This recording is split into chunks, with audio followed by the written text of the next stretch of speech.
Hello, everyone. We should be live now? Question mark. Hello, JC. Hello, Kutsu. Yes, early 8:00 glad indeed. Yeah, this is the annual end of the year stream that I always do, and yeah, we're gonna be having some fun just to celebrate the end of the year. Hello, Akko Perry. Hello, the Miss NC fan. Thank you so much for joining. And yeah, we're just gonna be doing our dailies while we wait for people to come in. And yeah, we do have quite a lot to get through, so yeah, hopefully we'll be able to do it. How's the Phone Gauntlet doing, by the way? Okay, that hasn't updated yet. Has it? No, it hasn't. At least I don't think so. Okay, I'll figure that out later. Hello, Helio. Yeah, no problem, the Miss NC fan. Like, again, this is a super casual stream, so no worries at all. Just, being here. Technically, it's right now 6 p.m. at my time, and we're definitely not going to midnight. Like, I don't think I can stream that long. But yeah, just before midnight hits, before the celebration starts, I figured I'd stream, as I always do, and yeah, just to celebrate another year in FEH and another year doing YouTube. And yeah. Let me do this real quick. Oh yeah, as you can see, we're going to be doing some... is this light or dark? Wait, what? Okay, guess technically we can do it this way. Hello, Royal Knight! Just got back from a really funny video. Oh, nice. Hi, hi, Robin. Are you the Robin that I often face in Summoner's Duels? With the Robin team? I think we ran into each other like a bunch of time if you are. But yeah, thank you so much for stopping by. And yeah, okay, remind me to swap that later as soon as I finish. Yes? Oh, nice. Thank you so much for joining. Yeah, this is just like a stream I do at the end of the year to celebrate, so there's not really any, what's the word? Anyone else getting into Slay the Princess recently? I've heard about that. I actually do want to play it, but I don't know. Hi, Satoshi. You're just staying home and vibing? Honestly, same. Like, I could go see some fireworks in my city, but that's just too much of a bother, you know? Yeah, I don't like that, actually. Hold on. Where's Peony?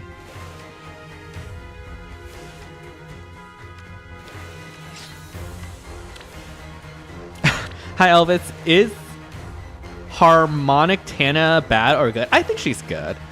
I don't think she's like the most powerful nuke, but I mainly use her as a way to get other Gale Forcers in. Like, if you've seen my recent AR videos, I've often been using Rearm Tana to warp in Winter Edelgard to attack cav lines, and I found that has been working really, really well. So yeah, that's what I've been mainly doing.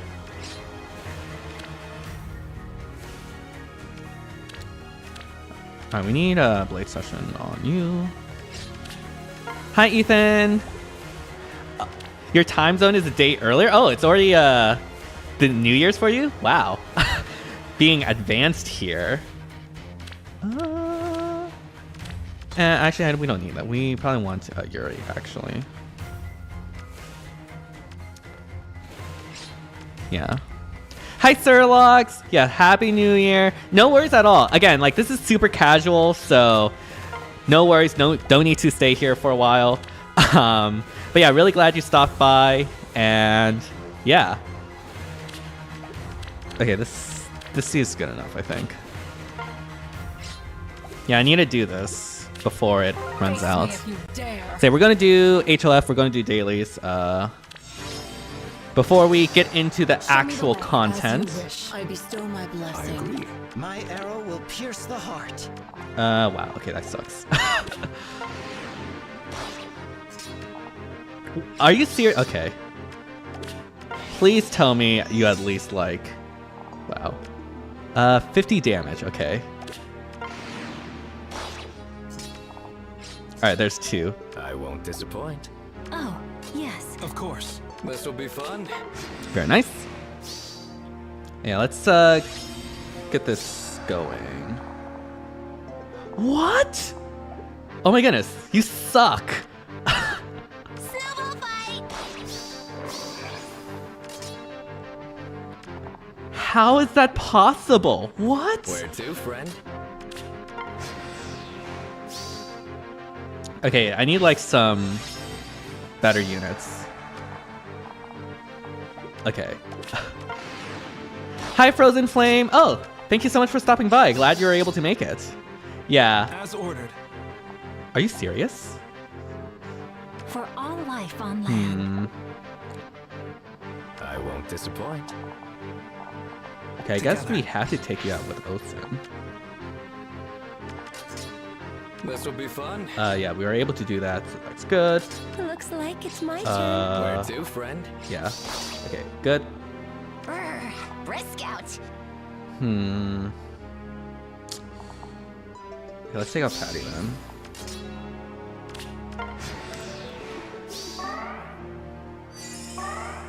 Wait, I think your Thews does. Am I needed? Oh no, she doesn't. Never mind. I lied. I spread misinformation on the internet. I apologize. Okay, we need to like help this. We need to get I won't disappoint. some help over here, not know. I Where think. to, friend? Let's get festive. I mean, Adwell's fine, but yeah, we're gonna get will be fun, overwhelmed of soon, course. so. Yeah. As you can tell, I don't really pay attention that much to this mode. Snowball fight! Look at all these units here. Fireworks have been going off for 2 hours. It's only 9 p.m. What? Really? It's like literally. So fun! As ordered. It's only just 6 o'clock my time. How are there fireworks? Okay. People are getting way too trigger happy, I guess. Of course. Okay, nice. Okay, cool. Brr, brisk And yeah, out. let's just continue doing this. New York things? I guess so. Where to, friend? Let's get festive. Alright, Yunaka actually makes this easy. Holy shoot. This is actually kind of insane. Looks like it's my turn. Yeah, we can do that whole one now. Alright, that should be GG's. Used Winter Adel to gate, it becomes baby mode? Yeah, that's probably the play, honestly. But I want to make sure that my summoner gets all the codes. So yeah. Okay, how's Voting Gauntlet doing? Ooh, 1 hour left. Okay, we have to do it this time. Alright, let's do that then.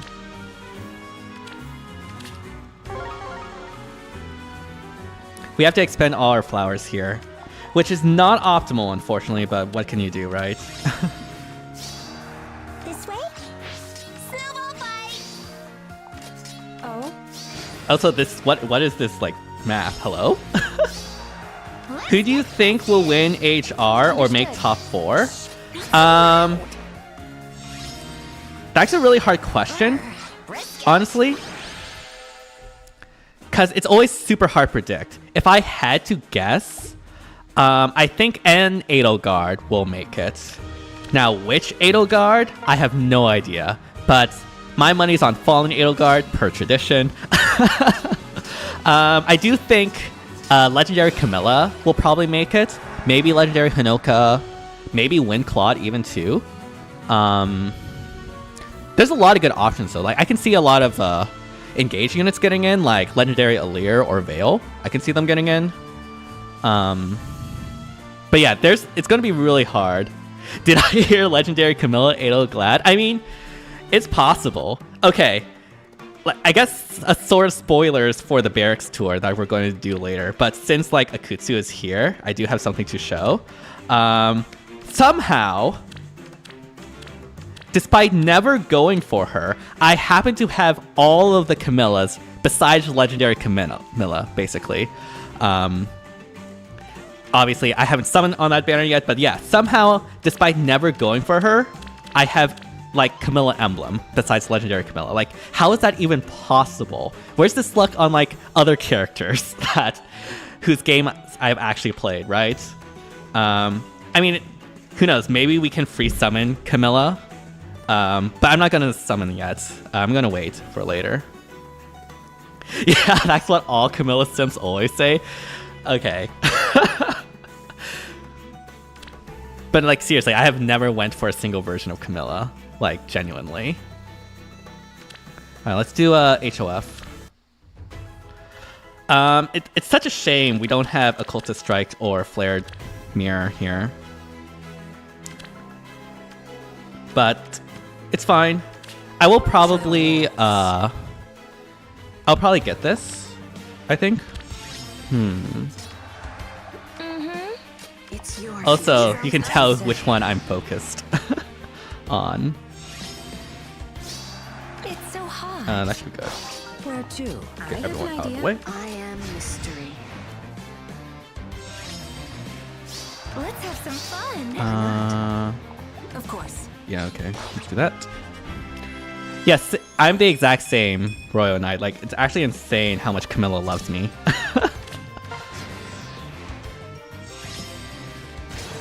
Alright, cool. Alright, let's see what we get. We're just looking for a Defra's ploy right now.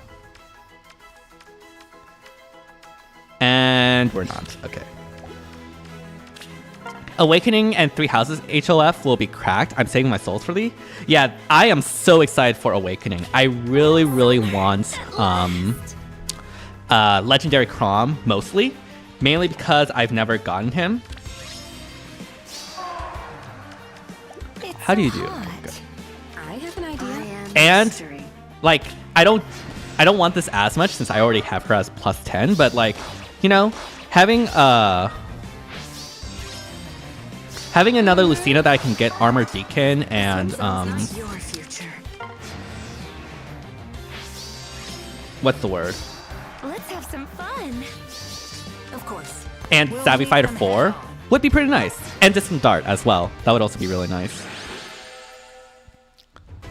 Okay, let's see. Flared Sparrow's use... Okay, whatever. Yeah, there's so many units.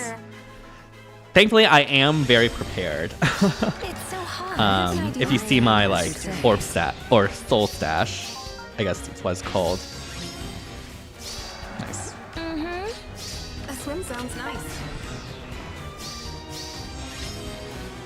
Let's have some fun. DC Seal and Unity v Lucina next SCR. That's actually a super sick idea, but I think I need as much speed as I can. So I'll probably go with speed res form, I think. I don't know, I think I'll have to consult Fieri about that, but yeah. I'm just waiting for the Unity seal. I need a Unity type seal. I think that would be really, really sick. I understand doing the same with Picnic Felicia. Nice, nice, nice, nice. We have to do Arena. This is how I do my Arena. Even though like I'm at tier 21, like, yeah. Go Alir and Vale together.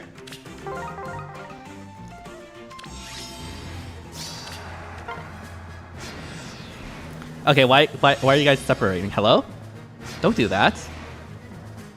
Okay, I guess it's fine. Please? No, okay. Alright, slightly unoptimal, but it's fine. Auto battle is super weird at times. Alright, very nice.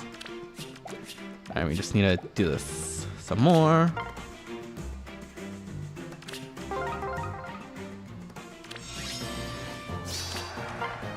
Lore accurate, Alir and Vale. Exactly, Elvis. Exactly.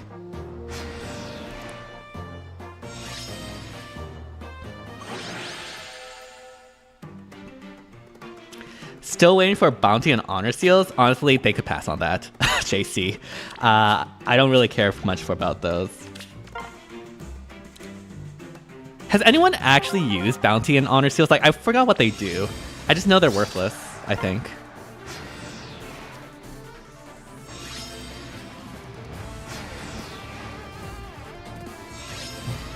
I disappeared for a bit. I'm back. Hey, it's Tashi. No worries, you didn't miss anything much. We're just doing our dailies like a good citizen in FEH. Do I get Domino's or Pizza Hut? Okay, I don't really eat those pizza chains, honestly. Honestly, I rarely eat pizza either. Whenever I like go get pizza, I generally go to like Pagliacci's or something. But like that's really, really rare. I mainly eat like Asian food for obvious reasons.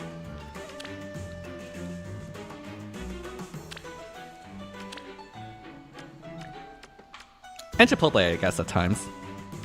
Chipotle's good too. Okay, what else do we need to do? We did Millionaire Strike, we did Voting Gauntlet, we did all that. Yeah, I am prepared for the Awakening. The Awakening...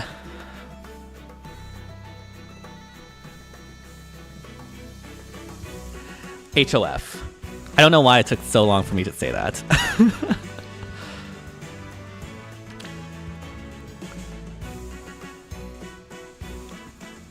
Oh yeah. Oh my goodness. I was so close to getting perfect, but I got sack played. Like, look at this. Oh my goodness. This is literally my only lift loss, and like you couldn't even surrender. Come on. I'm so sad now. But yeah. I haven't done Ether Rates yet. I'll do it after the stream for the video. But all I'm going to say is that Ether Rates is a joke and has been a joke for a year, and I don't think that's going to change anytime soon based on my upcoming video on AR. Oh my goodness.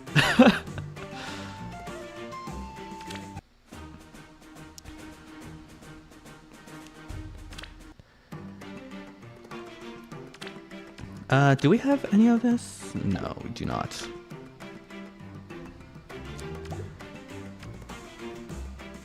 You hope Legendary Azura makes it in HOF for Fates. Legendary Azura would be really good.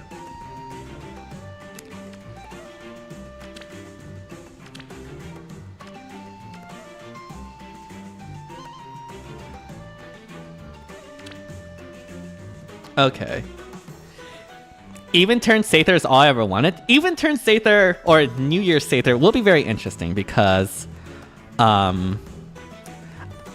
don't know how it will play out in Gale Force, at least for AR, because like in AR the most important turns are 1, 2, 3, and 2 only matters if you're using safety fence, which, you know, is valid, but with New Year's Sather it's a lot harder to slot her in compared to OG Sather, because OG Sather, you know, she's a mythic. You have to slot in mythics anyways. Whereas Sather, like New Year's Sather, you're going over a team slot. And like if you're running triple mythics, that leaves your initiator, if you're unlucky, the bonus unit, and there's only one more slot remaining. And so like if you use NY Sather, you have to give up your follow-up units for NY Sather, and I don't know, it's just kind of interesting. If I were to consider doing PvP content on my channel, which would you prefer, Arena, Aether Rates, or Summoner's Duels? Okay, that depends, Royal Knights. Personally, I would always just like default to whichever mode you enjoy doing the most, because you shouldn't like be posting contents on things you don't like, right? Like that's just a surefire way of getting burned out. You should only like post content of things you enjoy. So it's just that's just the default.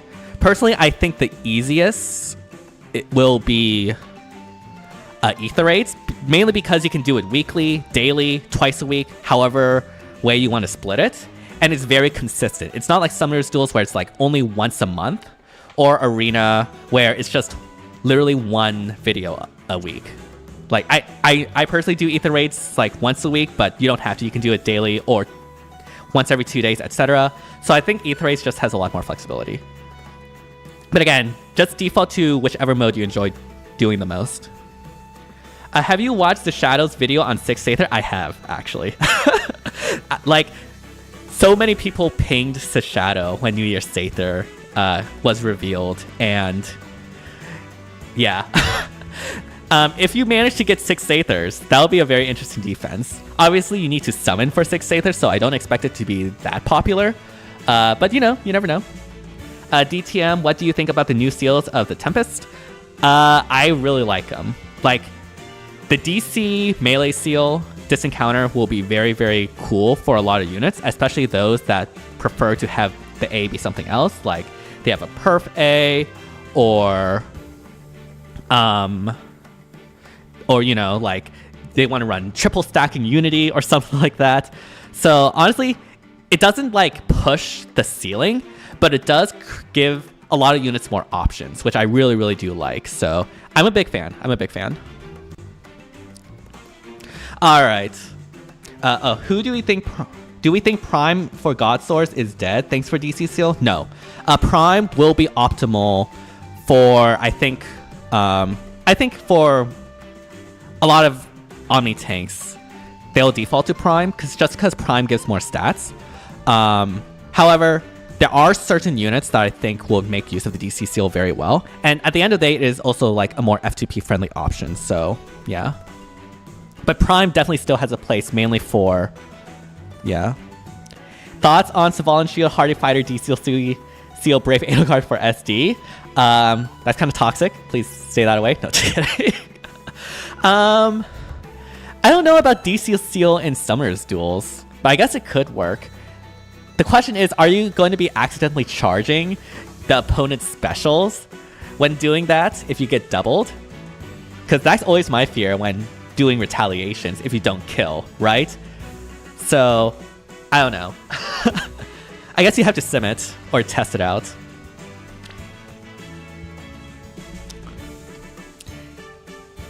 Okay, there's a lot of questions here. That's perfect, though. That's perfect. I love questions. Can Summer Male Sheds be good for Gale Force? I think it's possible. I don't think he does it as well as like any other Grail units like Cynthia or something, but you know, like he does have Brave, which could be very useful to getting the double and stuff, as long as you can make sure you don't one-shot and you can meet the attack check for Heavy Blade. So yeah, it could be worth. Anyways, I think that's enough stalling for now. We do have a schedule, so hold on, let me give me a second. So yeah, that's all the HOF daily stuff done. Now it's time for what everyone's waiting for. It is the 2023 Favorites Award that I do on stream. This is the objectively best, most prestigious award that any unit can be bestowed upon, and I am super honored to be giving this out. So yeah, I did put my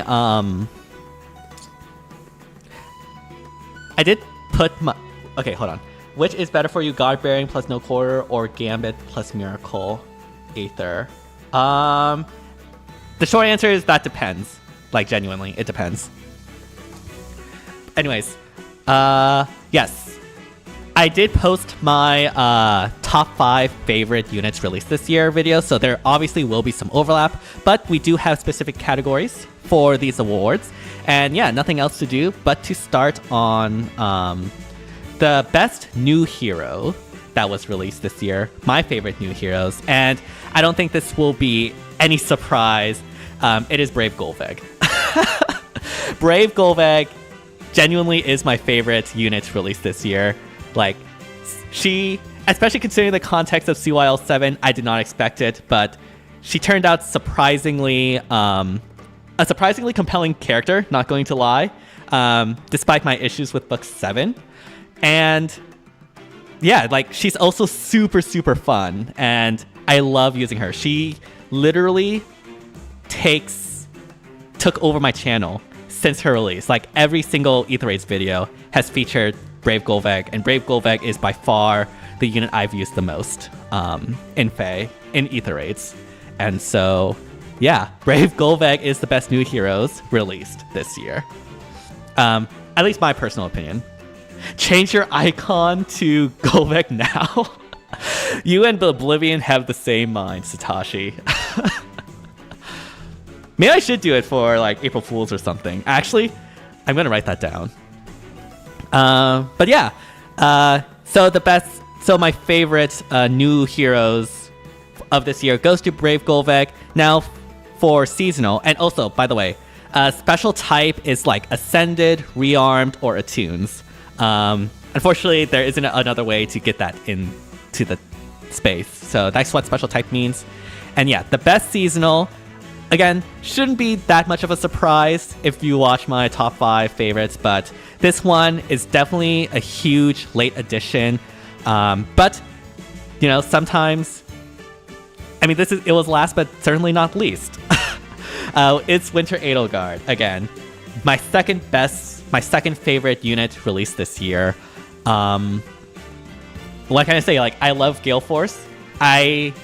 She is my answer to Capline teams. And specifically, what she's good at is the fact that if you, even just at neutral, right? Like, if you have Summoner support on her and triple mythic buffs, she has 66 HP, which is enough to get over the current highest level Hex traps. And so for that reason alone, plus the fact that she's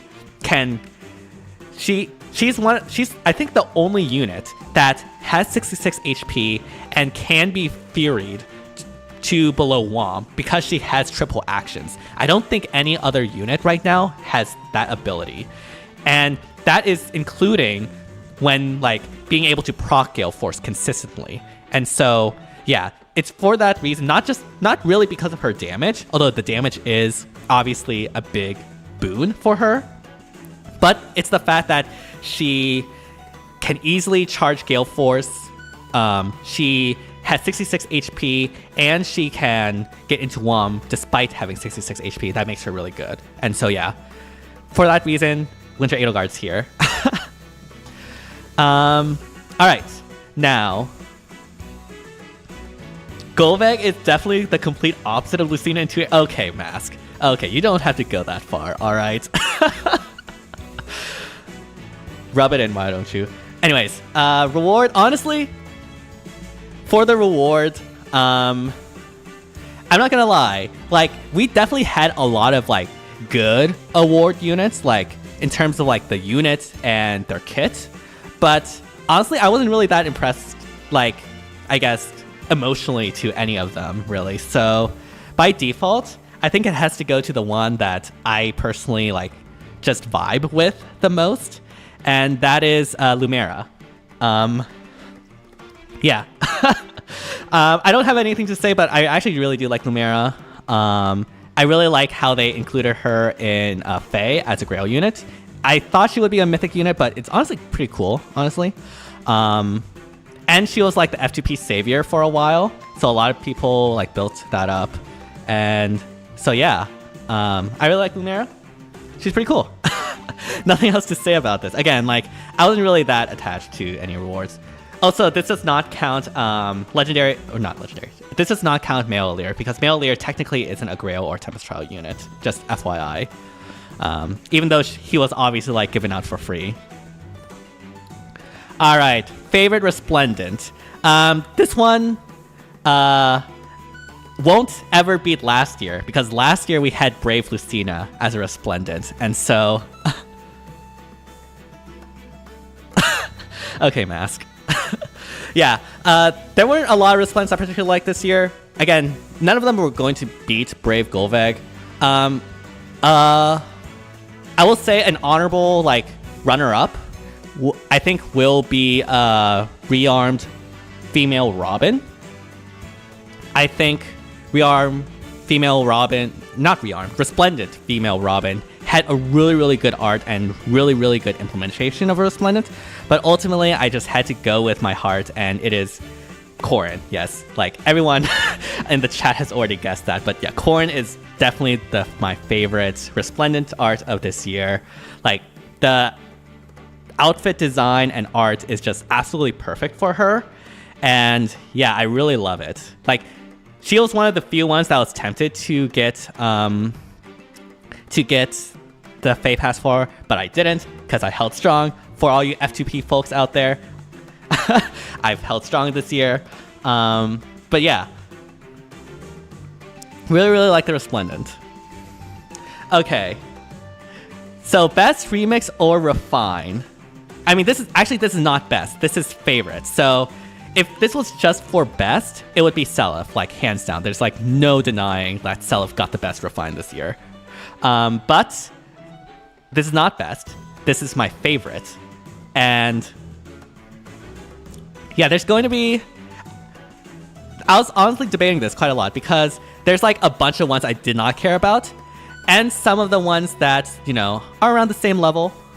But I think ultimately, and I believe this is this year, if I checked correctly, I mean, my favorite has to be the one I used the most, right? That was used this year, and that is OG Edelgard. OG Edelgard, having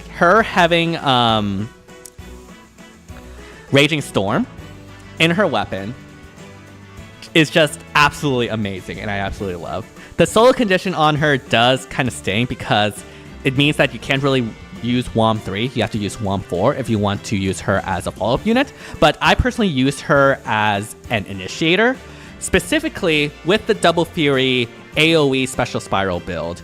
And that build slaps so hard. Like, honestly, OG Edelgard legitimately competes with Winter Edelgard, in my opinion, in terms of damage, because of the AoE. The only reason why Winter Edelgard I think is better is, again, because of the ability to get through Hex Traps while still being able to get to WOM range.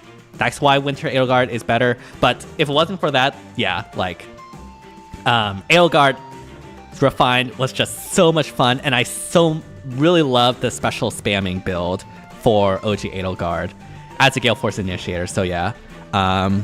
Definitely number one favorite remix refine. I guess it's just refine this time. All right.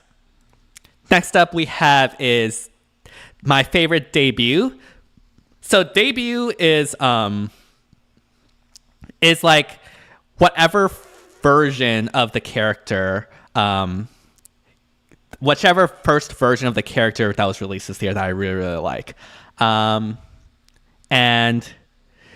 yeah, I guess nothing else to say. The best debut, unfortunately there's some overlap here, but it's fine. The best debut, in my opinion, is Veil. Veil is my favorite Engage character, and I absolutely love, you know, her story arc in Engage, the themes of that, and also just how she's implemented in FEH as well with the Scowl support. Like, Scowl support is genuinely like really fun, and I've used it on some of my SD teams, and I've enjoyed it. Obviously, I use Veil with Legendary Allure for like a lot of my casual content, not just in Arena, but in like Tempest Trials, a lot of things, honestly. And yeah, Veil is here as the debut. Also, Veil is here as Legendary Mythic too. So she gets 2 awards, I guess. Yeah. Second runner-up of this will be Legendary Allure. Legendary Allure is just so much fun. I love the animations a lot. Like, her animations are amazing. And, like, yeah, like, nothing else to say. Like, the little dragon laser blast is really fun. The gauntlet-type animations are really cool. And, yeah. I prefer Citrine implementation. Citrine is really good, too, Mask. Yeah, I mean, I could see that. The only reason why she isn't there is that I haven't used Citrine yet. She's currently level 1 in my barracks. Again, spoiler alert for the barracks tour, but yeah. And yes, I do agree, Jeshua. Veil is the foundation of Engage's story. I don't know if she will, like, win because she's facing some stiff competition from, you know, like, Ivy, Yunaka, even Alir herself. Yeah, there's a lot of stiff competition in the female side. All right, next up we have is the Duel and Harmonized. My favorite Duel and Harmonized unit of the year. And I'm not gonna lie, I wasn't a particularly big fan of a lot of the dual or harmonic pairings this year. There were a couple that I really liked, but I think I have to go with one of the first that was released. And again, if you watch my top 5 favorites, this is not a surprise, but it has to be Dual Asker. New Year's Asker and Emblem was like something I wanted since the ending of book 6. Book 6 is currently my favorite book, and I just absolutely love that dynamic between Asker and Emblem. And like even before the final chapter, I sort of got like bitter X vibes from Emblem in regards to that, and like I was so happy to see how it resolves. And like again, at the risk of starting a shipping flame war, I do ship the two together. So yeah, I'm really happy that they got a duel together. The conversation was absolutely amazing, and yeah, they're my favorite dual harmonized hero.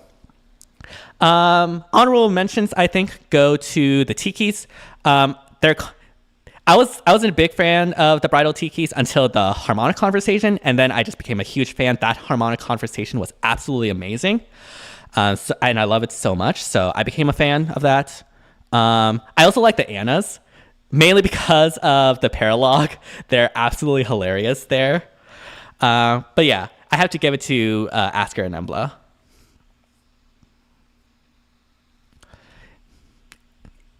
Did Edelgard get a harmonized or duel this year? I don't remember. I don't think so. Also, hi, Rich Pichu.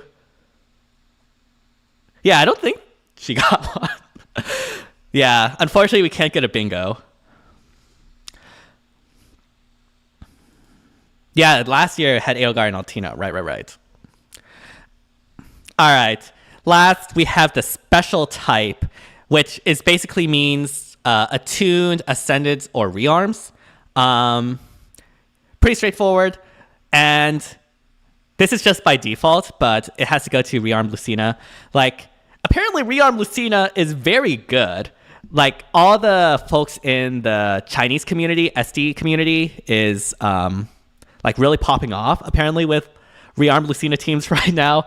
I need to get on their level in SD. But yeah, I really liked, I honestly really love Future Sight. Future Sight is really cool. I finally have her built up, by the way. She's no longer level 1, so that is an upgrade from the top 5 video.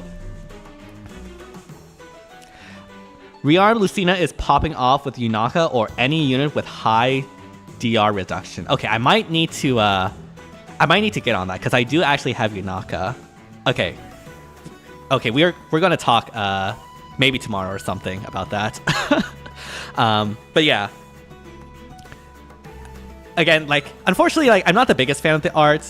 Hopefully we get the Exalted outfit soon, but it's okay. I still like using her, and yeah, Future Sight is absolutely amazing, and hopefully I'll be able to play around with some of her teams, which should be really nice.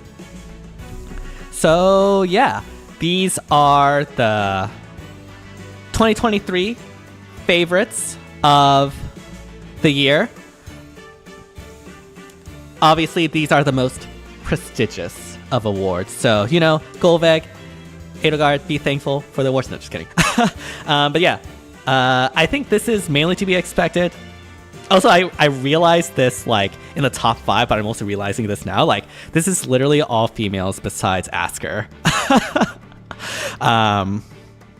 Yeah, definitely don't have any preferences or anything. What about the most annoying unit of the year? Okay, that's actually really interesting. Who would be the most annoying unit?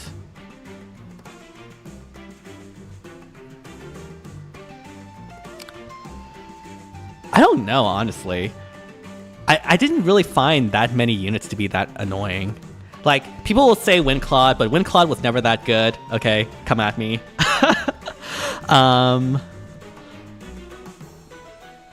Asker only counts as half. He is with Emla. Actually true. I think, unironically, actually, I don't know.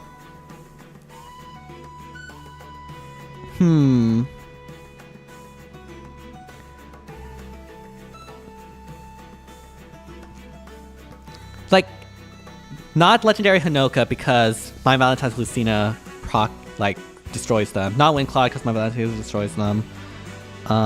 Is there any annoying unit in SD? Most annoying unit for me is Lucia. Oh, I could see that too. Especially after Gambit Lucia. I could see that. Anna's one. Anna's one, yeah. Wind Dagger, not really for me.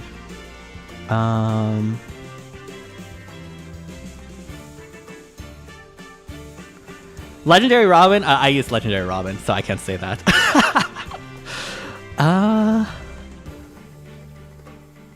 don't know. Like, I keep trying to think of my like SD runs and which one I'm like most annoyed at.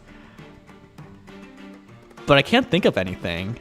I think it has to go to either Anna or Lucia, I think. One of the two. Because, yeah, it's probably going to be an Omni tank that I can't deal with, so... It's probably between Anna and Lucia for me. I think I've ran into Anna's a lot more than Lucia's. So I think I would just, by default, go to Anna. Yeah, I would say Halloween Anna.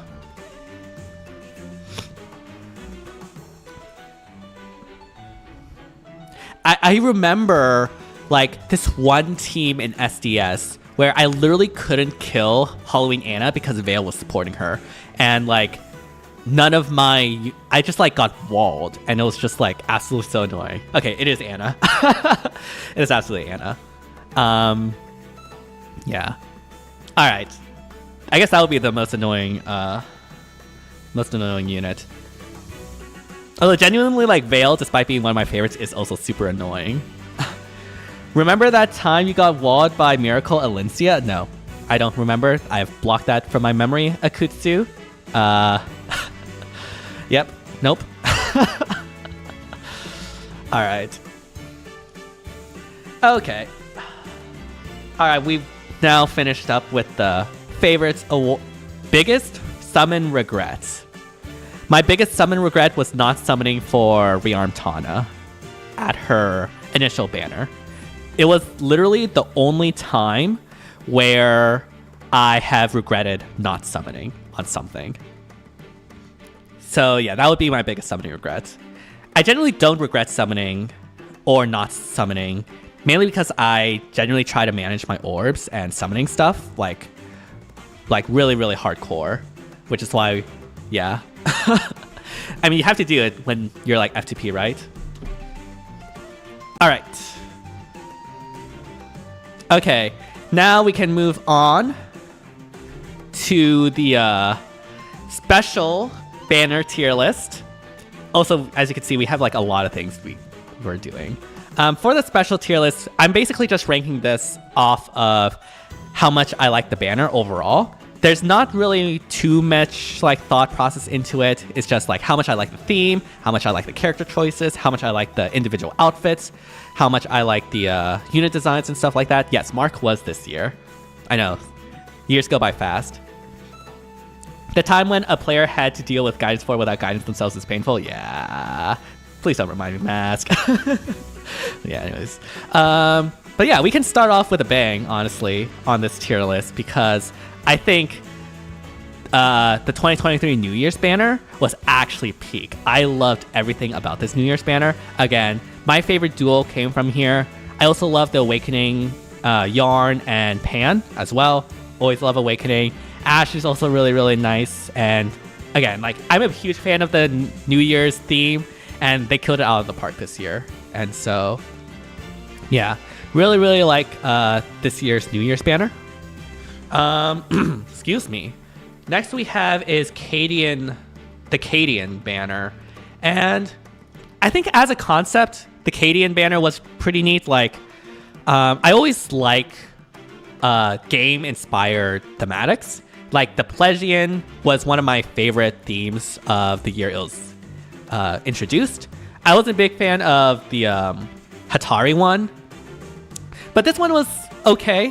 Like, the ornaments and all were really cute, and like it being based off mage is nice. I just think the units themselves were like not that interesting or inspiring in terms of like both their kits and outfit design. Like Katie and Lind is only there as a menace because of Cavlines and SD, and I don't enjoy that.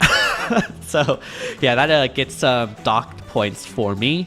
And so yeah, even though like I do like the idea of like, again, like outfits inspired by regions in their games, not the biggest fan of this one in particular. So yeah, it's gonna get a C. Next we have is the Valentine's banner, and I think the Valentine's banner this year is okay. I haven't played Fate, so unfortunately I'm not really like that personally attached to a lot of these characters. I do know about Elise and Leo though, mainly because I'm more familiar with the Norse side than the Hoshiden side. But I'm gonna be real, it's not gonna beat Valentine's Chrom, Valentine's Lucina, or actually yeah, it's not gonna beat them. So yeah.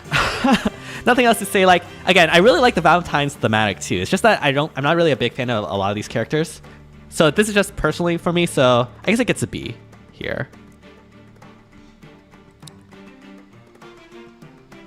If you know Leo, then you also know Takumi. They're the same person basically. It's just Takuma's more emotional and baby. Lol. Okay. Maybe one day I'll play Fates. One day. Alright. Next we have is the Easter banner, and I'm not gonna lie, I think the Easter banner this year really dropped the ball. Like, I'm not a big fan of Spring Bernie. She seems just like a repeat of Winter Bernie. Ash is there. Trianda, I don't know. Something about Trianda's art looks off for me. I don't know why. I swear it's probably just like in my mind, but something about it seems off.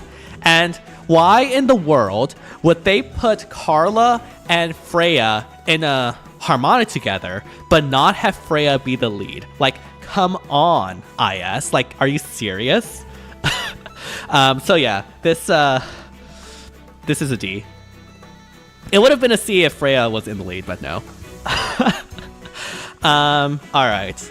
Next we have is the Kit banner, and I said this before last year, but I'll say it again. I think they should like retire the Kit theme. Or at the very least put the Awakening, like Awakening Kit, Emerin, Chrom, and Lissa as in their concept art as like a final hurrah. Or SOV kits. SOV kits would be cool too. But I haven't played Blazing Blades, so none of this like means anything to me. So yeah, I just have to then judge by the thematics, and like, I don't know. Even though I did free summon Mark, spoilers, like, yeah, not really a big fan. Definitely in D tier. I feel like SOV and Three Houses kit can still be a banner. I think if they want to make actually good kit banners, they need to do either SOV, Three Houses, or Awakening. One of those three. I don't know why they chose Blazing Blade. That's just like, it's kind of weird, honestly. But I know it's like super popular in Japan, so yeah, they're going to continue going. Like, it's super popular in Japan, so yeah. All right, next up we have is the Bridal banner, and I'm not gonna lie, when the silhouette got released, I was super hyped for a potential Bridal Lucina. Satoshi will know, but I was super hyped for the potential for that to be there, but unfortunately I got super baited, and it was just Robin's harem, basically. Also, during this like banner reaction, YouTube like messed up for whatever reason. I literally couldn't like upload my video until the next day, which like absolutely ruined me. That's not the fault of that banner, but I have to mention it because like that left a bitter taste in my mouth. But yeah, anyways, like there are some units I like in here. Like again, Bridal Tiki after their home honor conversation, I actually really enjoyed. But honestly, the rest I'm not a big fan of. So yeah, probably C. I think it's better than the Cadian one. Okay, yeah, that makes sense. Yeah, the one time you didn't record Satoshi. Yeah, everyone's video upload got uploaded late because YouTube had some weird issue. Like, oh my goodness. All right, next we have is the first summer banner of this year with Summer, Sacred Stones, and Three Houses. And I'm not gonna lie, I'm not a big fan of this one. I haven't played Sacred Stones, and although I do have played Three Houses, these are not exactly my favorite characters by any means. Like, I'm not the biggest fan of Shez, and Shamir is cool with Catherine. That's really cool. But like, Shamir's definitely not my favorite character by a long shot. So yeah, it's probably just going to be a C for me.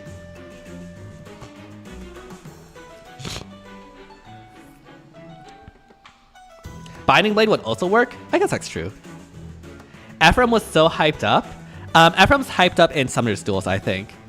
As like a replacement for Brave Seliph in that same sort of team, I think.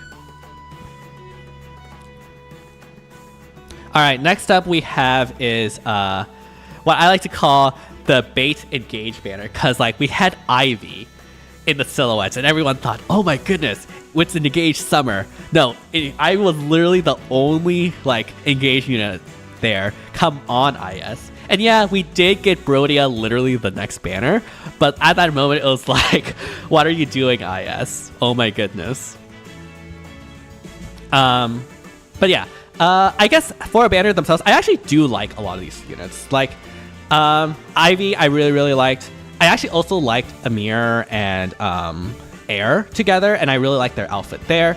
Tharja as a demote was really weird, because I thought she would be like a 5-star exclusive, but I guess not, because IS hates money apparently. But I also like Tharja's outfit. Honestly, this banner was a lot better than the first banner, I think. Still, I do have to deduct it points because, again, we were baited from the engaged thing, but yeah. Overall, I actually do like the banner, in retrospect. Yeah, Amir is absolutely stunning. Like, it's absolutely amazing. Soaring Guidance too, yeah. That was my backup plan if I wasn't able to summon for Artana. Next we have the T banner, and I actually like the T banner. Again, like I always like it when they have new and unique thematics, and this was basically just like maids and butlers, but with another name essentially, or like servants, or like servers, I guess. That being said, the units themselves, I don't know. I haven't played Genealogy, so I don't really feel much for Sigurd or Ira. I did play Three Houses, but really the only character I actually really like is Winter Lysithea. Or not Winter Lysithea, just Lysithea, which is really cool. But, so it's not definitely C or D, but I think it's going to be in B. Again, really like the theme. Like, having new and unique themes I think is good for the game, and I really like them. But not like the most enthused about their character choice, if you know what I mean. Yeah, T Lysithea was so sad for the longest period of time. Thankfully, we now have Legendary Camilla, so, and a Cultist Strike too. So that definitely helps.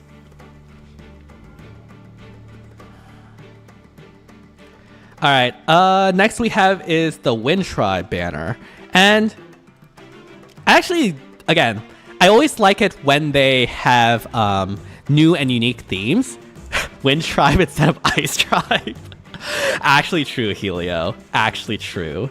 But no, like I actually do like the thematics of like having, again, regions represented as thematics in FEH as a special heroes theme. I really like that, and I actually do like a lot of the designs for the units. Like I think their outfits genuinely like look pretty neat, honestly. Yeah, like Kagero and Orochi as a pairing are really cool. Wind Tribe Dagger looks absolutely amazing with the kite and everything. Like that was so cool. And Wind Tribe Claude also looks really cool in the outfit as well. I do think this banner overall is pretty overrated. But I won't deny, like, without the Xmas banner, meta-wise, this banner has the biggest impact. I think I mean, I personally would say Guidance had the biggest impact. Like Tana's banner probably had the biggest impact just because of Guidance 4. And I also put Legendary Hinoka's banner as well, because I think it was mainly Guidance. I will talk about this in my like SD usage recap. As a whole, I see what you mean. Okay, yeah, I can see that. Because like all of them have pretty like decent usage and stuff. Okay, yeah. Yeah, I would agree with that. So yeah, again, I really do like the thematics. I know like a lot of people raged on Reddit about it, but I don't know, I liked it. I'll give it B. Not above the summer banner, I think. Yeah. Okay, there we go. All right, next up we have the Halloween banner, and honestly, I'm just gonna say it, this Halloween banner kind of slapped. Like, sure, we had like double Annas, and Tamara and Seedall were like the only other engaged units. But I don't know, like I like all of the designs and outfits in this banner. Like it was all amazing. Like Kitty Cat Flame was absolutely amazing. Spooky Tamara with a woo was really, really funny and cool. Seedall was also really amazing as well, outfit wise. And then like the double Annas being based off of themselves, and their conversation and paralogue was so good. Like, I don't know, I like the Halloween banner this year. It was really good. The only downside is that it had no Yunaka or Ivy, so from that it does not get to A. Or Fallen, or like a Halloween Bale, or like Halloween like Robin or something, so it's not at S just for that reason, but it's definitely an A in my opinion.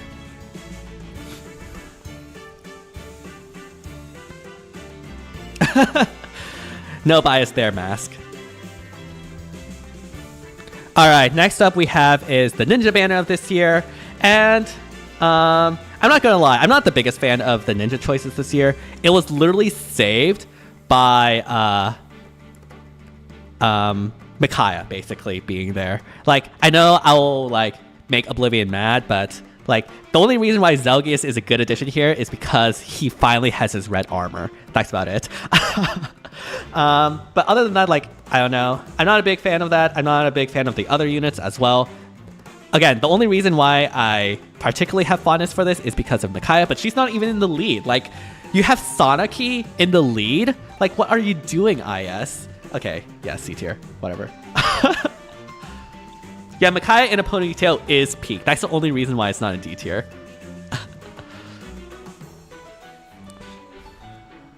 Alright, last but not least, we have the Winter banner. And again, as an Edelgard and Yunaka fan, I'm a little bit biased, but yeah, this is definitely going in A. I don't know, like, I'm not normally a big fan of the Christmas outfits, because I generally find them a lot of the samey. Like, the outfits a lot to be like the same. Like, there's only so many alterations of Santa outfits you can make, right? But I actually think this year the outfits were really cool. With like Edelgard with the horns, Yunaka is really cool as well. And yeah, like they actually did a really good job this year with the Christmas outfits. So yeah, that plus like characters I actually care about make it A.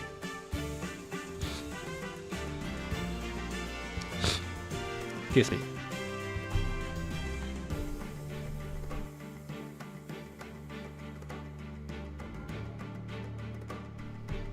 I don't really struggle with any of these units. Yeah, Three Houses sort of has like the lockdown on Christmas, just like how like dragons used to have the lockdown on Halloween. But yeah, that will be the tier list for the specials. Yeah, not gonna lie, like not a lot of like things that popped out to me when it comes to specials. The special banners this year. Again, I'm always a big fan of New Year's theme, and I always like it when they make new and unique themes. It's just like the character choices I don't think were particularly that great, at least for me, right? Like, I obviously have my biases, but yeah. I guess that's where we'll put that on. All right. Where will the new year this year be? It'll depend on where the other special banners are. Because honestly, like, I mainly do this relatively, not like absolutely.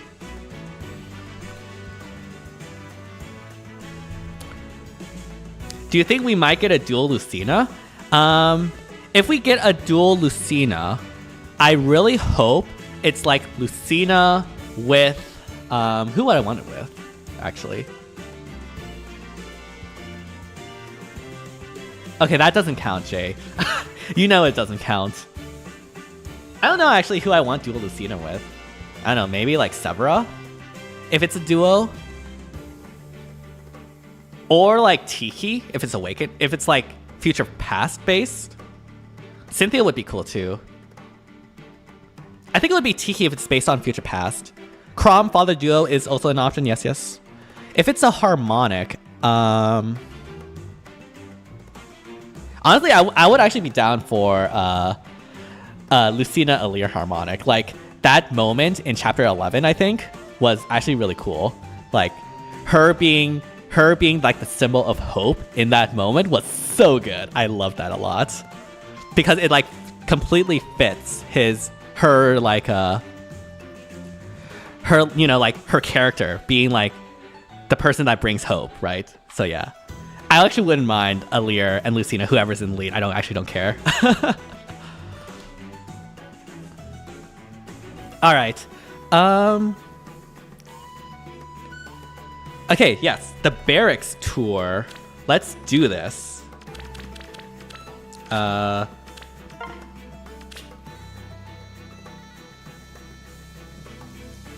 Yes, obtained.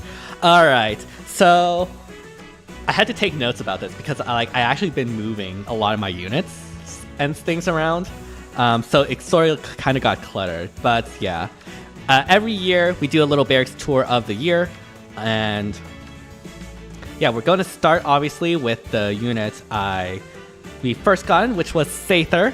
Sather, obviously we did summon on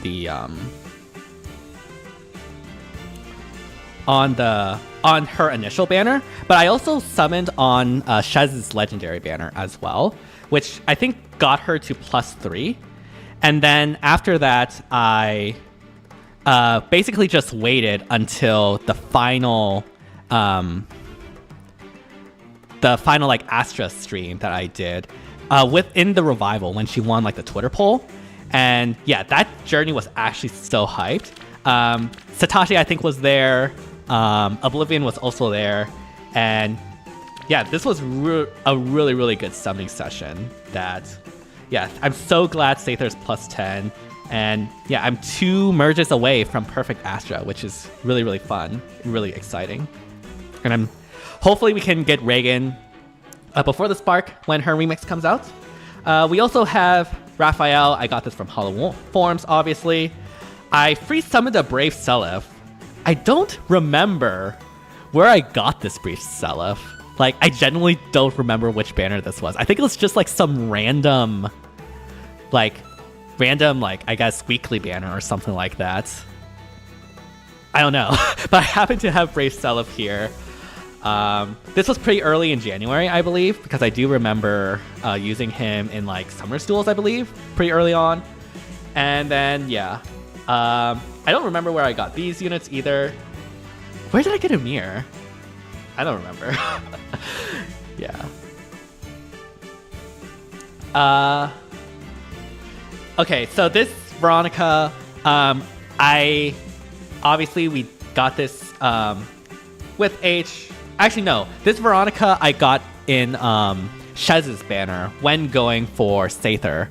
I managed to summon her on the way, and then obviously got a single merge on her, or 2 merges on her for AHR, which was really, really cool. That was a video, and yeah. Also, during that stream, we also managed to arena ticket a Valoria, which honestly, I was more hyped for this than I was for like the other summons that I did that stream, because that stream was the one where we had the engage AHR, right? And I got Valori on Maria tickets. I was like, okay, perfect. I was actually more excited for that than like for Valentine's Lucina merges during that stream. And so yeah, super happy I got this.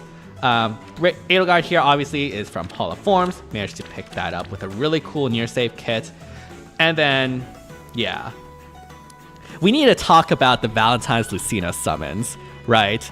So, okay, this is the wrong summons video. This is the previous one. But as you can see here, we are summoning for Valentine's Lucina during the HR Engage banner. And let's see. I believe here she became +3, right? Yeah, she became +3. When we get to the this summon session, we needed 6 remaining, and we started at 1481. But we managed to finish at like, where is it? I think it's here. Come on, internet, work with me. Yes, we managed to get the last copy with 1264. That is like 6 copies and 219 orbs, which was an absolutely insane banner. Yeah, this was one of the best summoning videos I've ever had. Okay, Satoshi, like I use light mode, okay? Like what do you want from me for YouTube? But yeah, like that was an absolutely insane banner, and like I don't think anything will ever top that, like at all. Yeah, it was crazy. And not only that, but I also got like Fjorm, Distant Counter along the way. Like, yeah. And then we did have HR, so I got my Fomortis that everyone got in for free. We got Camilla. Okay, this one I actually did go for. Not specifically, but obviously went for red because it was the red dream. We got some Ophelias, which are nice. Got an extra Fomortis. Oh no, that's actually the previous, never mind. And also during that same stream, I went on the remix banner for, I think it was Celica's remix banner that had,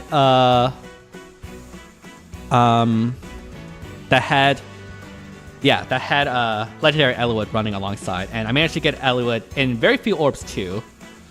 So that was really, really nice. And yeah, I somehow free summoned a Mark. At the time, there were discussions, let's say, that Mark might have like power crept Thor, which is hilarious looking back on it, but like that was like the speculation we had before we actually had Mark in the game. Personally, I wasn't really a big fan of Mark at all when he was revealed in the trailer. I was like, I don't like Mark. Like, I don't think Mark is that good. But there were a lot of talks about him. So when I free summoned him, I was like, okay, I hope everyone else is right and I'm wrong, because I want to make this unit be good. And he's not good. I was right, which was so unfortunate. Yeah, he's still fun. He's still fun, but he's nowhere near Thor level. So, yeah. I somehow got Marth here. I forgot when, actually. I don't remember. I haven't used him at all yet because Valentine's Lucina is better. What was that? Oh, you didn't hear that from me.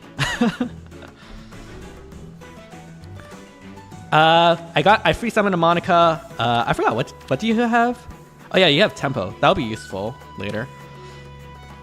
And then, oh yeah, this Nana was on Legendary Hinoka's banner, and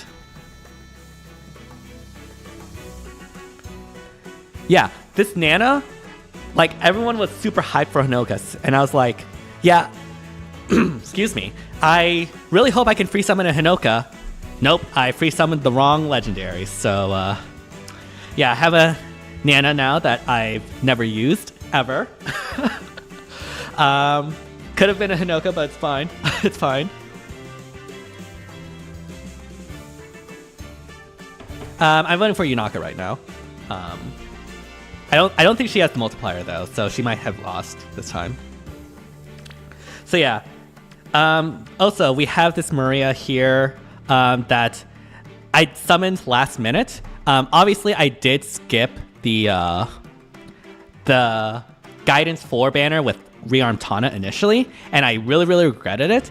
And I had like a really bad case of FOMO when it came to Maria, because honestly, I was talking to Oblivion, and like Oblivion was saying that like, and like I agreed as well. Like Maria was like extremely, extremely powerful, which she is, and that like I don't think I would regret like summoning for her. And like I was really torn because again, I'm like super like hoarding when it comes to like orbs. But I decided to like summon for Tana, and yeah, it turned out really well because I managed to get her in like 17 summons. So yeah, it was definitely worth, which was really, really nice because I was super afraid it would like go badly. But yeah, we have this Ophelia here that I free summoned on the CYL Hero Fest, which was really, really nice. Also managed to get a Robin, so unironically one of the best summons just for Lance Valor.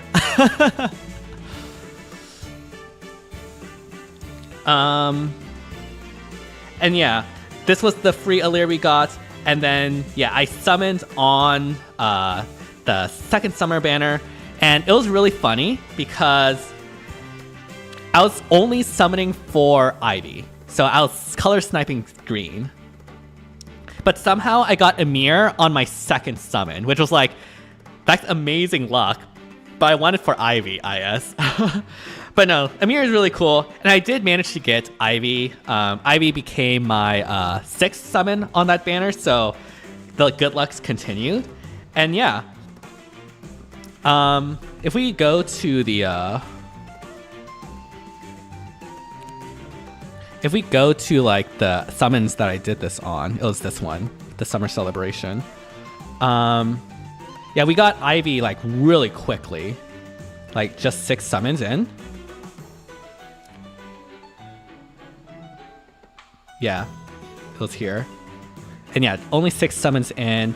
And so, yeah, we had some bunch of arena summons. And then I summoned for attack speed unity, which unfortunately went all the way to Spark. So I didn't get like any Marias beforehand, but that's fine. I only need 1, so I can duplicate it. And then I went for rearmed Ingrid.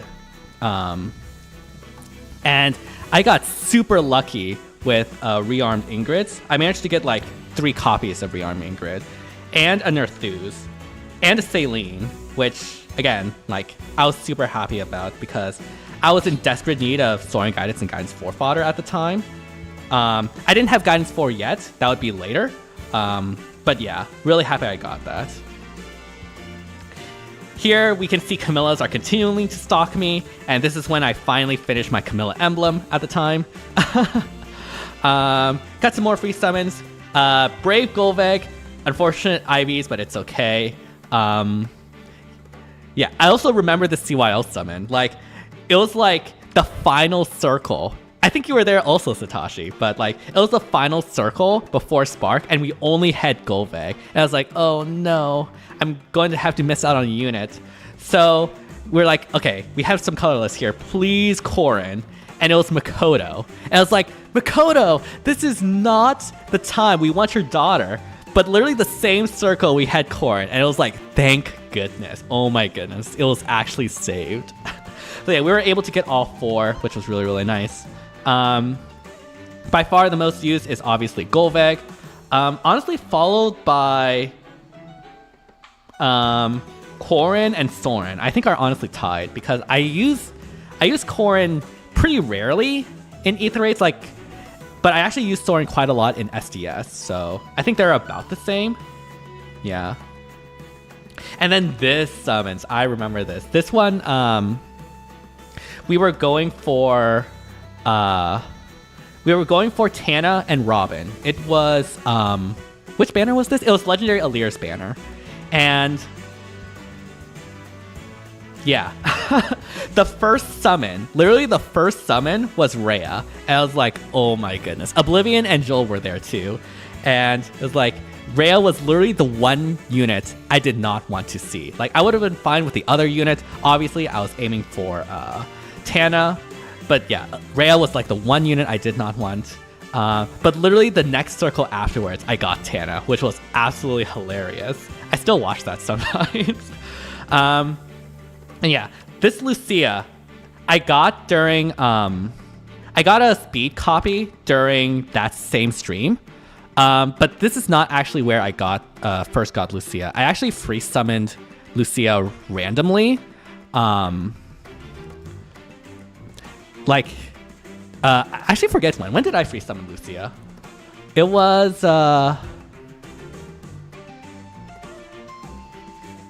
okay, I completely forgot when I free summoned Lucia, but it was in May 1st. So whatever banner was occupying that day. And yeah, I managed to get another copy speed base this time, so I obviously included her here. And Lucia acts as ban bait for my SD teams. I generally try not to use her team just because like I don't have Gambit on her, and I think she really needs Gambit to really do well. Mainly because obviously she can't be supported with drive speeds and the like, so I think Gambit is a must these days for her. But obviously, when banning things, you don't know that, so that's why Lucia is here as ban bait. Obviously, we were able to get the Alirs. I have an extra copy, but I really love Alir. Alir's like supported with Veil, obviously, but Alir is like my go-to for casual content these days. And obviously, we have Robin here, who is a consistent mainstay of my team. I don't think she's fallen off. It's just that she needs Gambit, and I don't have spare Gambit. So for me, she's not that good. But if you have Gambit, she's extremely strong and literally meta-defining. Like, she's the reason why damage reduction halving is being preferred over damage reduction piercing specials. Like, she is literally the reason why that is happening. So yeah, I actually do agree, Mask. I agree. It's just that for me, like, you know, I don't have Gambit. I still have an extra fur that I got at the New Heroes Return thing banner. I still haven't spotted that. Oh yeah, for the 1,000 Special Heroes Celebration banner, I somehow got Cordelia in my on my tickets. I really wanted Thor, but unfortunately the game gave me Cordelia, which is cool. Also managed to get Plumeria with the tickets. I still don't know who to give Wings of Mercy for, so yeah. We have some more arena free summons, and then we have the Veil banner, and yeah, this banner went really, really well. Satoshi is always on the banners I do really well, I think, because Satoshi was also there alongside Oblivion, and when I first got Veil, I was like, I don't know if I want to continue. Like, I don't know. Veil's all I want. But then Satoshi convinced me to at least summon on the extra blue orb that was there. So I was like, okay, whatever. And Freyr was there. And so like, okay, now I have to go. And then nearing Spark, I managed to get another Freyr and Shez. So pretty much everyone that on that banner of the color. The extra Shez is currently in the groups because I only need like this unmerged copy. But yeah, yes, thank you, Satoshi. Really do appreciate it. And then yeah, this Ophelia was from the Sather banner summons, and I remember this because I had like full focus charges, and literally the next circle there was no greens. I chose red, and I got this Ophelia, which like completely reset the focus charges. I mean, thankfully, like we did manage to plus 10 Sather with pretty lucky luck, but that moment was just like, ooh, oh my goodness. But yeah, I need to free summon a Soren so I can get like ×4 and magical no follow up and just start like going ham on the inheritance stuff that I always wanted to do. And yeah, we have the rearmed, the book 8 banner. This one went really well. Again, managed to get Lucinos with the tickets, which was actually kind of insane. But the winter banner, this is where like all of that karma of always getting lucky, like, just crashed down. Like, this is the one banner I got really unlucky for. Didn't get a single focus unit outside of the Spark.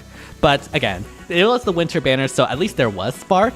And if there was a banner to get bad luck, this is the banner to it. Like, I am so thankful the bad luck happened here and not when I was summoning for Tana. Like, I would take that trade any day.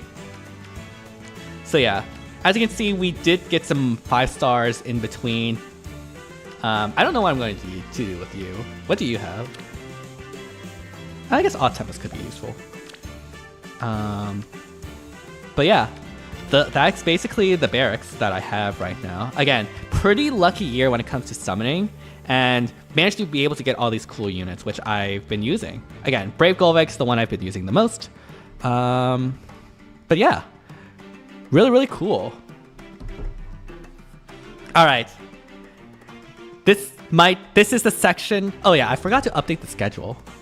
How often do you summon? I rarely summon. Like, it's very rare that I actually summon. I mean, you can. I think I've summoned a total. I've done 12 total summoning videos / streams this year, which is actually a lot more than I normally do. Mainly because this year, I mainly wanted to do like streams for like, you know, content and stuff. So I did do summons, especially considering like Engage got released. So I wanted like Alir, I wanted like Veil, I wanted like Lucina to be +10 obviously, and there's like the mythics that I wanted to merge. So I actually did summon a lot more than I normally do. But yeah, normally I rarely summon. Meanwhile, Oblivion, so true. Okay, let me update the schedule because I accidentally forgot to update it. We are no longer at the favorites. Give me a second. We finished that. So yes, we are now at the SD recap. And this is the part where I bust out the spreadsheets, so please bear in mind. But I do actually want to talk about Summoner's Duels and like how it evolved over the years. Because I think it's personally very interesting. Because personally, when it comes to Summoner's Duels, I think there were 2 main meta shifts this year. There was Guidance 4, and then there was Legendary Hinoka. I guess technically you can include like, it's Legendary Hinoka plus Windclad, because that team really only had the firepower when like Windclad like showed up. But it's Legendary Hinoka, let's be real, it's always Legendary Hinoka. Claude would be nothing without Hinoka. But yeah, those were like the 2 main meta shifts. Now, unfortunately, Flare has been like posting a lot of the data when it comes to the SD stuff. But unfortunately, as far as I can tell, it only goes back, at least consistently, to 4 months ago, which is like after CYL. And so you can see here that we have this, I like to call it the basically what you expect to see in the top 10, right? I forgot which map this was. Oh yeah, it was this map, which was pretty Cav favored. Although surprisingly, there weren't a lot of many Cavs that were being used. Probably because of the bushes, allowing you to like block here and go like here. Okay, like here. So Cavs can't really like reach there unless they're like range or something. But again, like Flyers don't care about bushes, so we do see a lot of flyer-based teams with Katria balls, Thor balls. I don't think Hinoka was released yet, but we have Chrom. And then if we look at the SDR on the next set, it's literally the exact same, except we have a Brave Edelgard here above Brave Corrin, because Brave Corrin's bad. No, just kidding.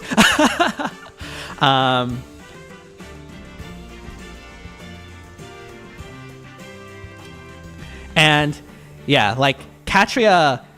Okay, something to keep in mind about like SDS usage versus SDR is that SDS, the usage rates of in SDS is inflated because you have to make 4 teams, which obviously means more units are going to be used more often. So even if you say normally don't use Legendary Chrom, for example, in your main SDR team, since you need 4 teams in SDS, you might as well put him on a team. And so like in that way, usage rankings in SDS are more inflated than in SDR, which is why I think it's a lot more interesting to see like SDR usage rates personally.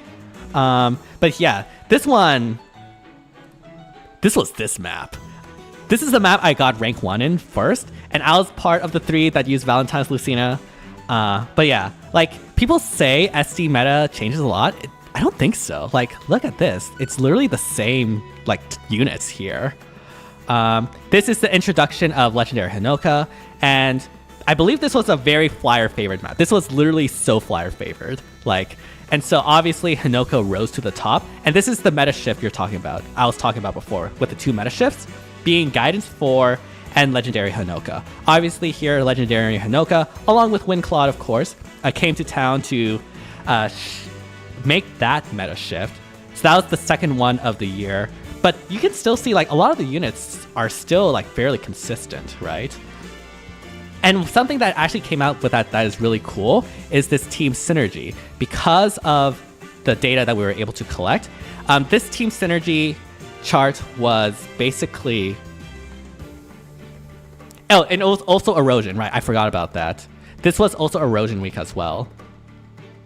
Although surprisingly, erosion was not as common as like I thought it would be. And yeah, obviously flyer lines benefit from erosion because obviously they don't need Catria in order to pierce to like get the damage through. You just need to like snipe stuff. So flyer lines are kind of inflated because of erosion. But even still, like again, like you see the main type of units. And so, yeah.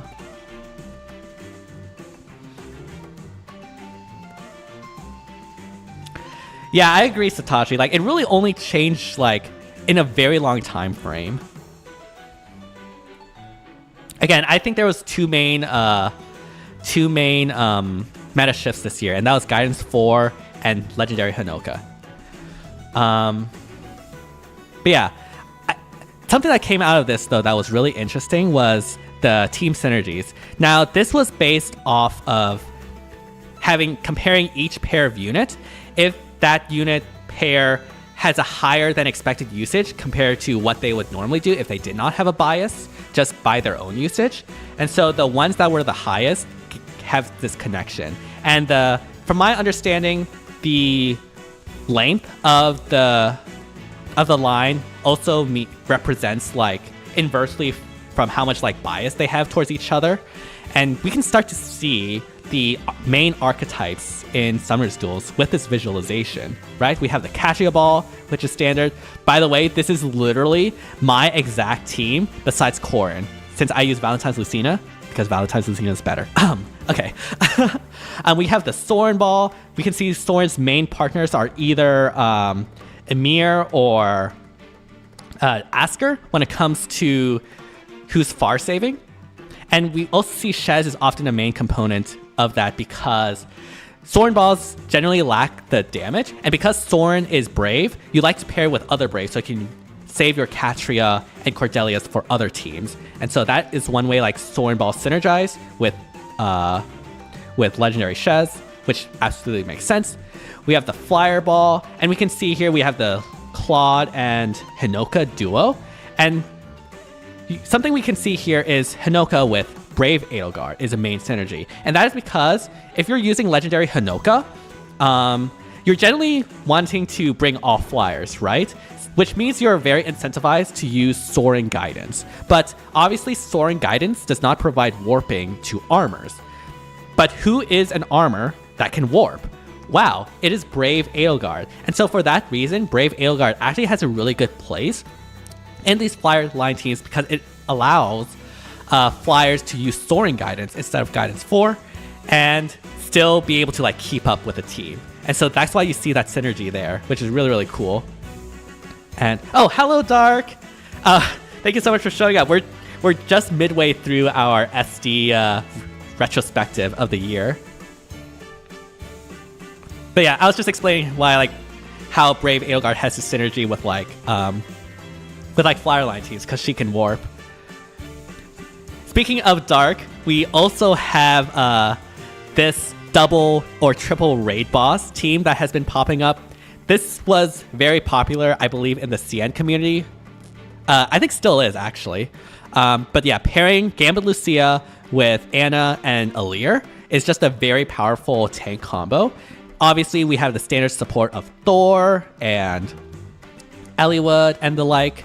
And yeah, that is obviously very powerful as a synergy. And then we also have the Cordelia Ball.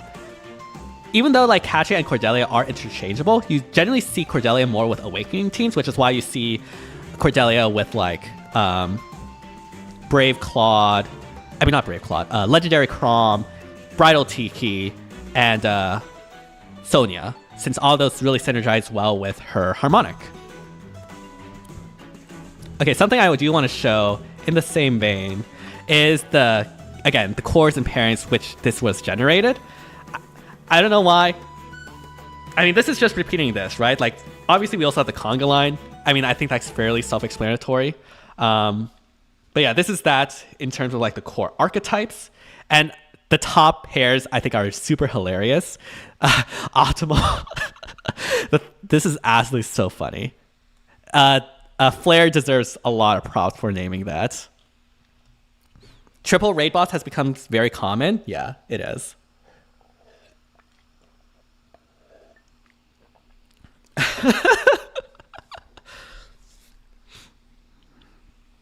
Yeah, we can continue on.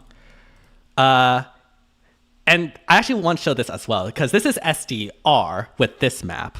And despite this is when like Legendary Alencia sorta like fell off when it comes to SDRs specifically, because she's no longer bonus.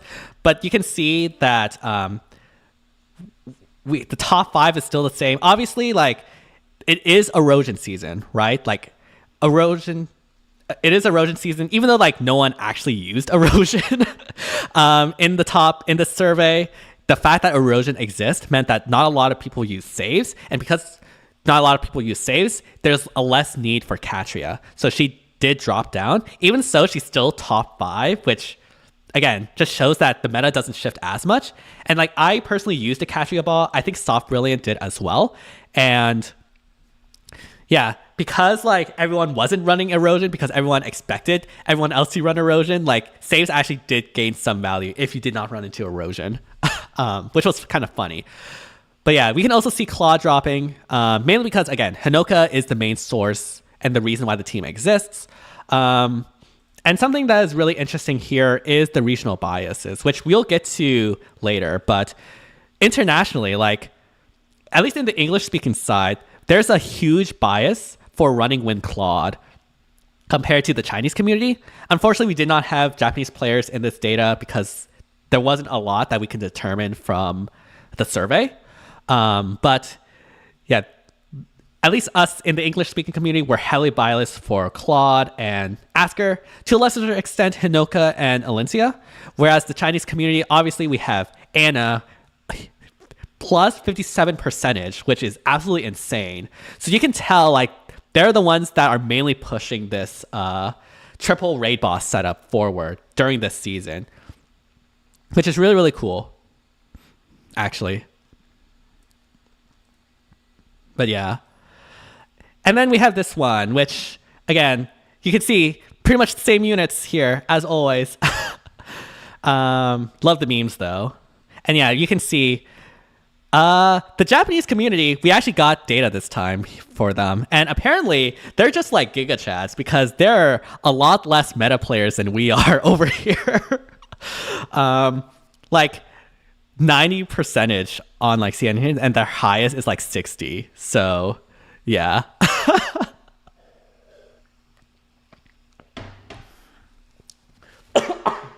Excuse me, sorry.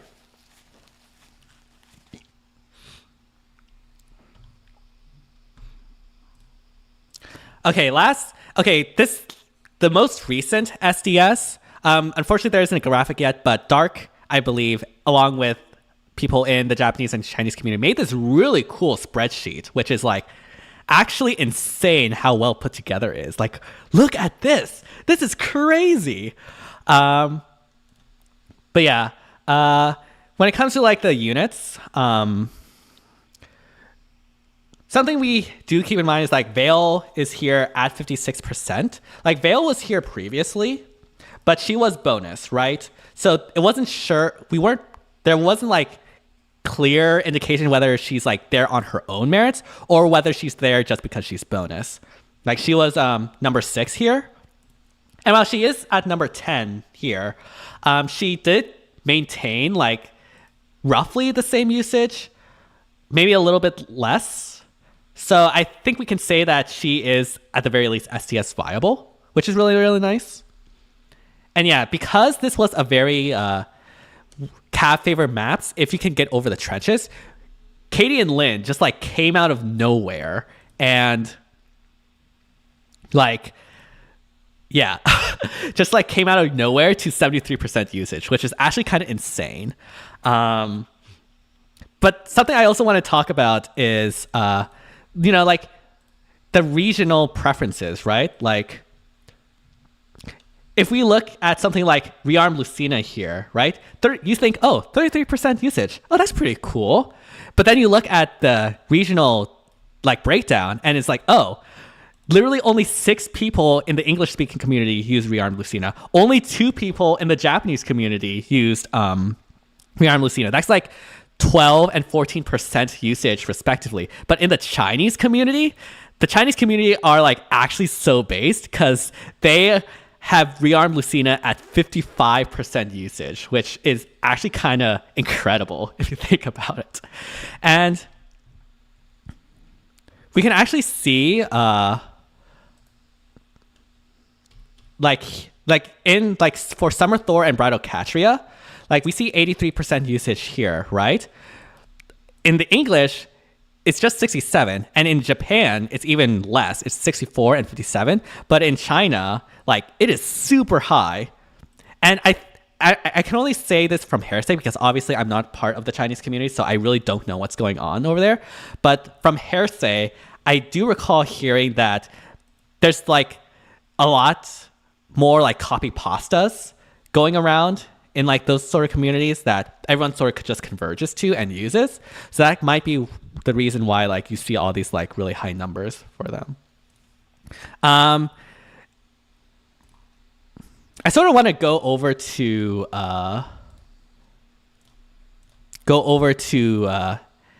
Excel where I do have this downloaded. Oh my goodness, I'm exposing my inner nerd. But here I added a new metric, which is just the regional preferences. It's similar to like the previous regional preferences, how they were calculated. It's basically just taking like this value, the English usage minus the average global usage, and that whatever value that is, that's here. I did not mean to do that. Whoops. But yeah, we can sort this to see like who is the like which units are the most biased per region.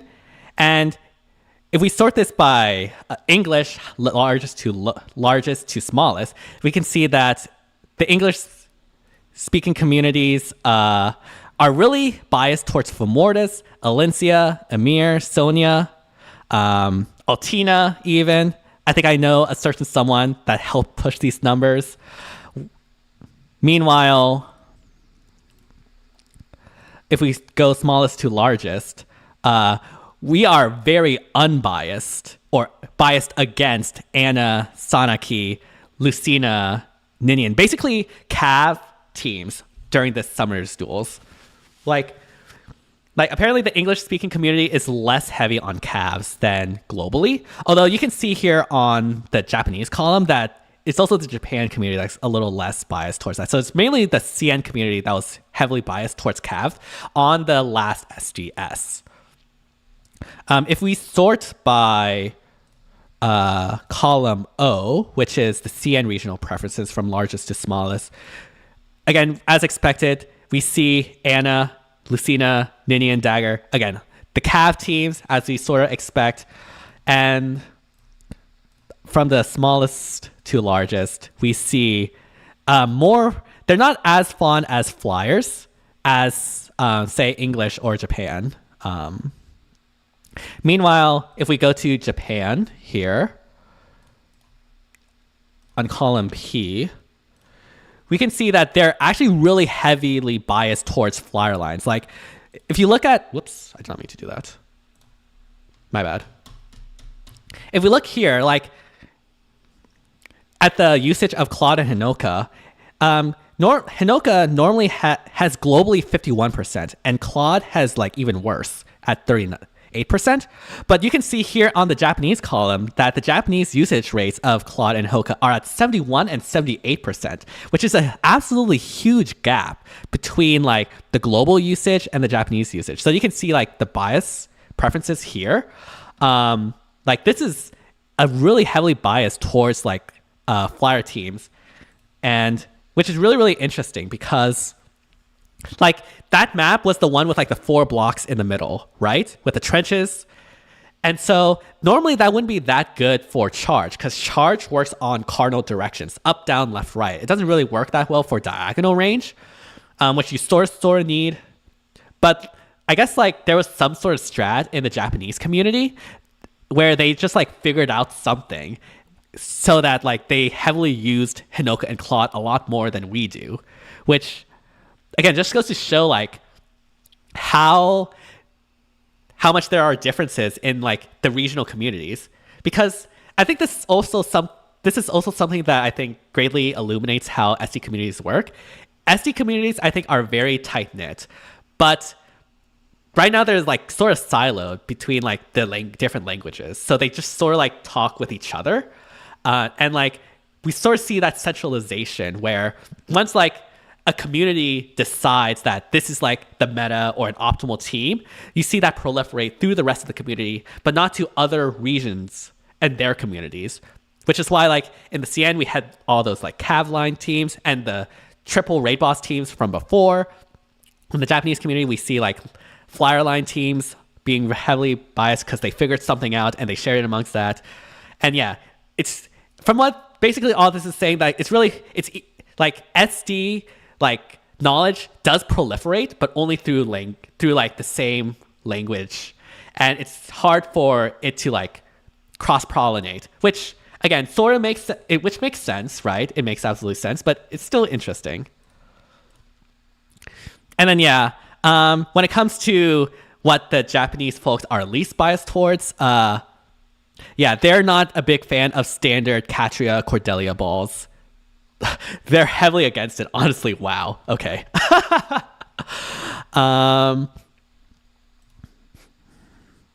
Also, I think this is also something interesting to look at, is that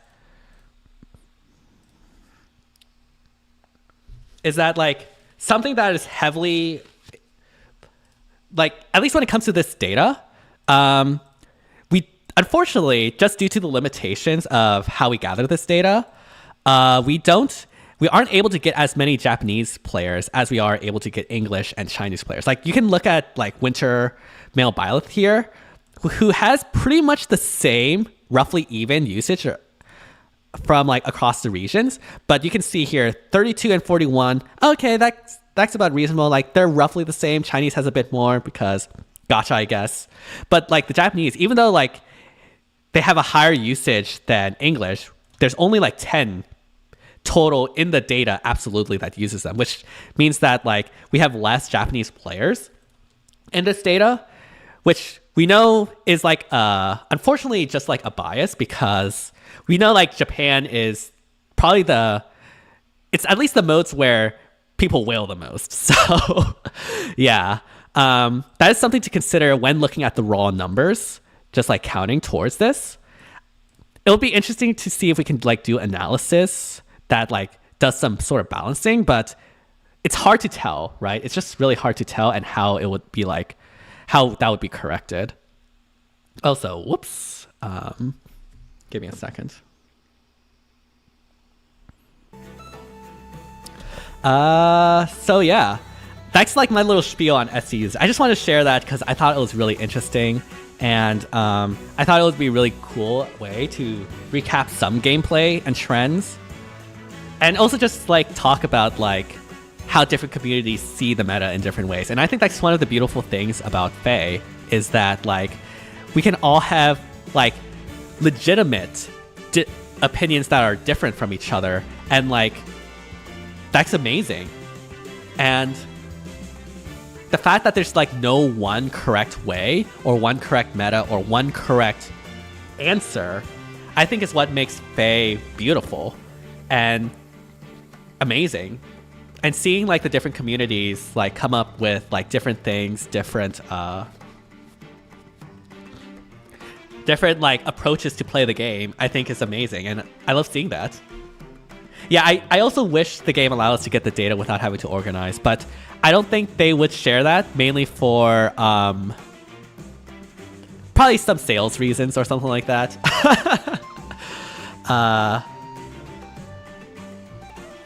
Yeah.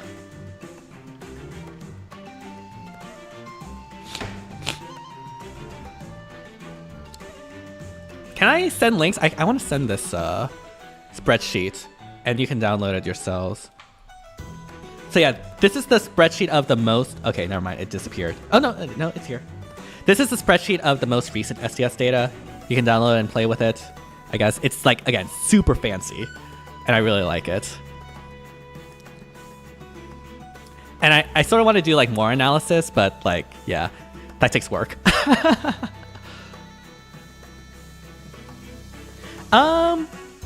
I mean, they wouldn't catch it off guard because we do have like people in multiple communities that share and cross-pollinate. It's just that the trends are generally like siloed and don't really cross-pollinate. Because like most people discuss FEH with other people that speak the same language, and so it's harder to get that cross-pollination. Again, there are players that are part of like multiple different language communities that do like share strats and do share things, but it's like it makes it like less prevalent of like other strats that are. Yeah, Matt, like yeah, Matt, I do get inspiration from both CN and English, yeah. And like again, like there are cases of that happening, and it is actually pretty common. It's just that like for most players, it's just like it's easier to just talk about things within like and like share like which teams you should run, what is meta with like, you know, folks. Although yeah, again, I really need to figure out the Rearm Lucina teams. So yeah.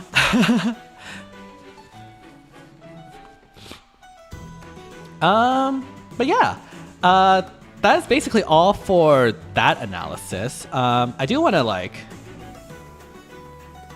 sort of do like a year recap of the channel, because honestly I do. Whoops, this is the wrong. Give me a second. Okay, there we go. Nice. I do sort of want to do a recap of the channel. I think this was a pretty good year for the channel overall. Like, I mean, Engage, like, this okay, not that video. No, not that video either. Where's the video? It was this one. This video, technically I guess it was last year, but this video, for whatever reason, did really well, despite me spending literally like 10 minutes on it, or 30 minutes on it, recording it off the cuff. And then yeah, from that, like, I've managed, I put out my Gale Force guide, which I was really, really happy about. I've always wanted to do that. I might do an update to that next year. If I do, it'll probably be about AoE, Gale Force, and Hex Traps and Summer Thor and Winter Edelgard, and like how to deal with that. CYL7 had Robin, so that was really cool. Again, the podcast really picked up steam with this year. Like, we got into a really good rhythm, and I was really happy about that. HR, I remember this. Oh my goodness. Fallen Edelgard's going to be here next year in HR, isn't she? I just know it's going to happen. Yeah. But yeah, like, this is the year that I think I really settled on a rhythm. And I think that's really cool. Like, obviously, we have the podcast. I can be collabing more on reactions and stuff. That's really nice. We have, of course, the classics to end the year. We also did a lot more live streams. Like I didn't do a lot of live streams before, but this year I did a lot of them. Mainly Summoners Duels and summoning streams again, and certain reactions I did too that I think were really good. I managed to get rank 1 in SDR and SDS quite a lot, which was really, really nice. Managed to finally nail that things down. And yeah, the podcast, again, like, became like really, really a really systemized thing, which I really, really liked. And we also got PM1 on. Have you ever considered updating your savings guide? I have considered it, but I don't think I need to. Like, most of the things I said is still true. I guess the one thing that would change would be like an addition to the SD portion where I talk about guidance and soaring guidance. Because like when I did it, it was Hardy Fighter that was the skill you need to have, the one skill you need to have. And this year it is a guidance 4 or soaring guidance. And so like that would be like the one main thing to add. But other than that, I don't think I would change anything else about it. Like, most of the advice remains the same. Like, only summon for mythics. I guess also there would be a change to the arena. If you have Fey Pass, you could just consider sparking for the latest legendary. Yeah, I think so. The best podcast? Yes, Satoshi. Who you think is going to get into HR? If I had to guess, I think units like Windclad, Legendary Camilla, maybe Legendary Hanoka, maybe Anna? I don't know, actually. Maybe not Anna. It's hard to tell because ultimately it's just whoever like the casuals vote in.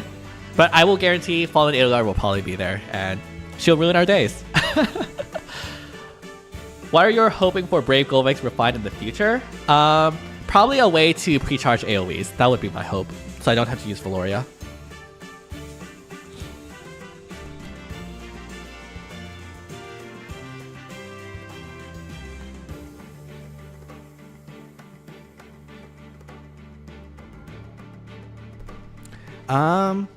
I hope is Green, Heaven, Anna, Camilla, and Claude.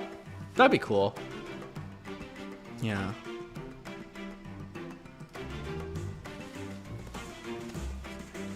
But yeah. Oh, you just got your dominoes? Nice, Satoshi. Very nice. How are you doing in the voting gauntlet?